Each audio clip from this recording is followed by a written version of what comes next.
What's going on, everybody? Today I wanted to talk about the third thing that people were really mad about that they changed from XRD to Strive.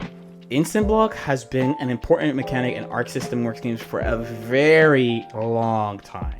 For a very long time. Guilty Gear, BlazBlue, and Persona all basically have the same instant block system. So them changing it the way they did in Guilty Gear Strive was a huge deal. So in XRD, for example, instant block has a much more generous window.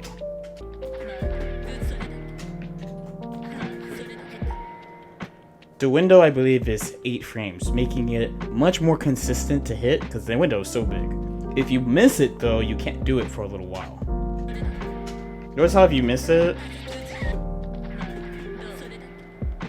you can't do it for a little bit. It's a little bit hard to show. Now, in a guide I posted like last year at this point, as a simple overview, weak attacks have a low attack level, strong attacks have a high attack level, weak attacks have low hit stun, low block stun, strong attacks have high block stun, high hit stun. So usually attack level 0 moves are like jabs or kicks, where high attack level moves would be like heavy slashes or certain special moves. Now, instant block is applied differently to each attack level in XRD. So for example, attack level 0, if you successfully instant block, removes 2 frames, a block stun. If you instant block an attack level 1 or 2 move, you remove 3 frames of block stun. And then if you instant block an attack level 3 or 4 move, you remove 4 frames of block stun. So instant blocking this removes 3 frames of block stun from whatever the normal frame data. In the air, it gets even more extreme. So attack level 0, 1, and 2, you will remove 6 frames of block stun. At the attack level 3, you remove 7 frames of block stun. Attack level 4, you will remove 8 frames of block stun. Why is there such a big difference between the ground and the air? So it is basically to prevent like projectiles and traps from forcing you down in certain situations and making sure that you can have some responses to escape, because when you exit block stun, you get air options back. So notice here how I can't move until I get back to the ground, but if I instant block instead,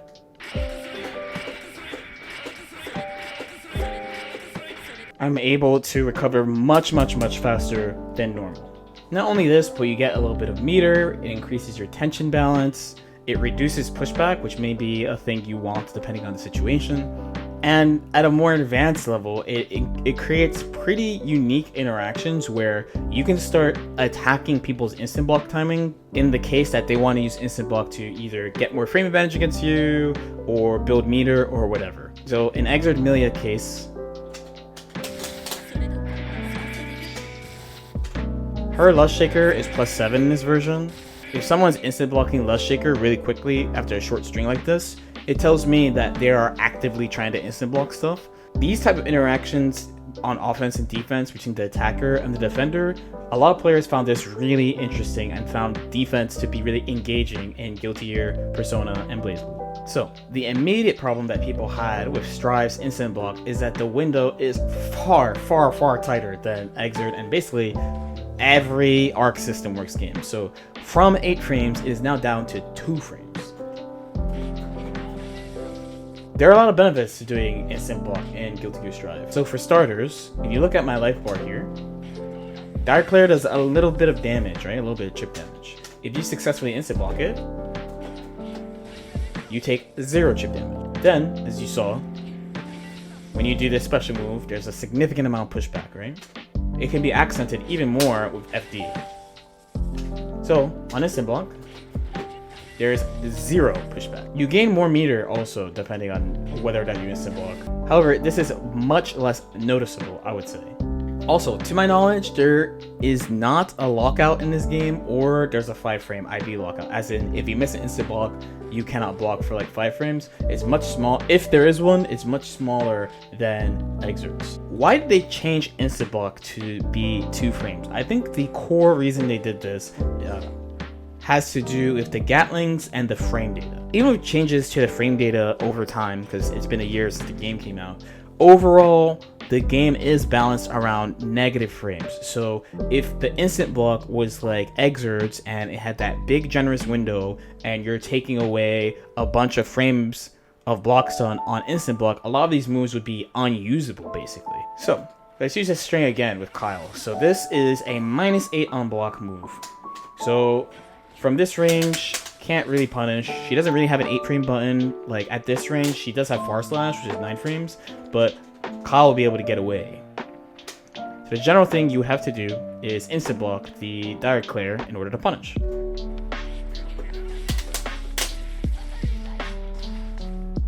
That's all well and good.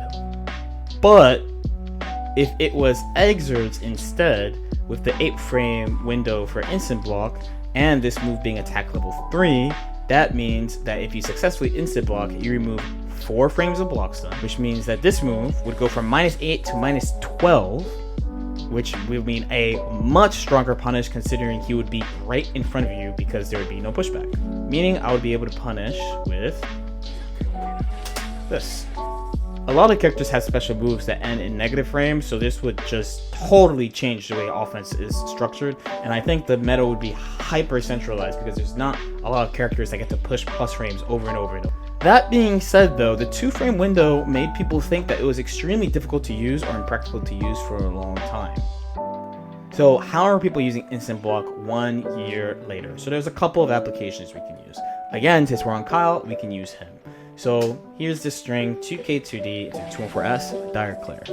So this move, this string, what this does is after sweep, we know that he only has special cancel options available and that it's -10. This means that we can input an instant block here with relative safety. There's not a lot of threat of him running up and throwing us. There's not a lot of, he can't really push his turn after the sweep, like doing this, because of how big the gap is. The main thing we are selecting against is what special move is he going to pick after. He has this, Stun Dipper, Stun Edge, Charge Stun Edge, DP, and Food Arc. So looking through them one by one, this is pretty risky. This move is really disadvantageous. DP is just off the table, massive risk. So we buffered instant block specifically to aim for direct clear first.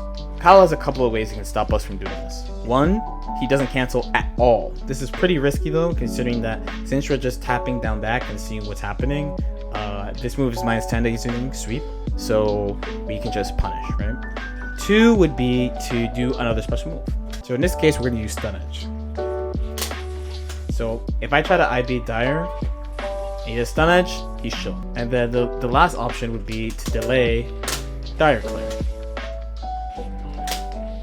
And then, for a little variation, we can use Food Arc here as well. So, taking advantage of this box that he's in because he used sweep, meaning we know he has special cancel options, we can try to instant block and then try to dash block, which will potentially give us another instant block. With random recording, it would look a little bit like this. So I'll just do like 5 attempts. So 1, 2, 3, 4, 5. Okay. This time I didn't get any IVs. However, I also did not get hit, which is an important thing. So the main way that people use this is that they use instant blocks to get chances for punishes that are pretty non-committal because you're only letting go of the stick for a little while. Well, meanwhile, the attacker, one, generally doesn't have ways to even tell what you're doing, which is a huge advantage compared to Exord, where you can tell, oh, this person is instant blocking. Oh, this person is using faultless defense, so I can do this instead. And 2, depending on their character, they have to really overextend or do something weird in order to stop you from doing this. So then, there are 3 groups of characters basically in relation to instant block. Characters who are good versus it, characters who are bad versus it, and characters who are good versus it despite needing to interact with the mechanic, right? So an example of a character that kind of struggles against instant block would definitely be Kyle. So his frame advantage is already generally negative in a lot of cases, and while he has ways to buff himself to have more advantage between Shock State and Dragon Install, in the end, this is something that is always on the back of his mind. I would go crazy if I had to play this character because I personally really do not want to play a character that is always negative all the time. So, you know, that kind of sucks. A character that would be good against it overall is Zato. So Zato attacks you with Eddie. Eddie is a projectile in basically all cases. So he doesn't really care about instant block too much. There are some things you can do to kind of like mess with his spacing using it, but overall he's chilling. Like he doesn't really worry about it.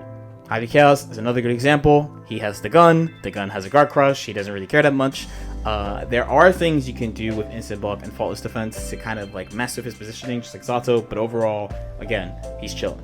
Now, a character that's good against it, despite needing to interact with it, I would say Nago is a pretty decent example of a character like that. His frame data is generally negative, but he has a bunch of plus stuff that's important that they use a lot.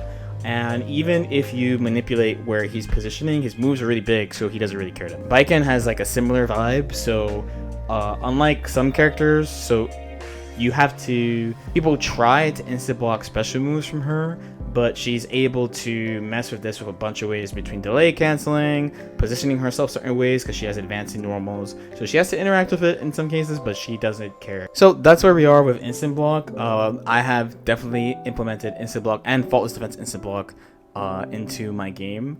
Now, I think they're committing it to be 2 frames forever. I know people really want it to be like 3 or even 4 frame window, but I think the whole point of it is for it to be difficult because of how much of an impact it has on the game. Basically, they would have to change the frame data to be like old Guilty Gear games if they wanted it to be the old way. Some people would be happy with that, of course, but it's its own game.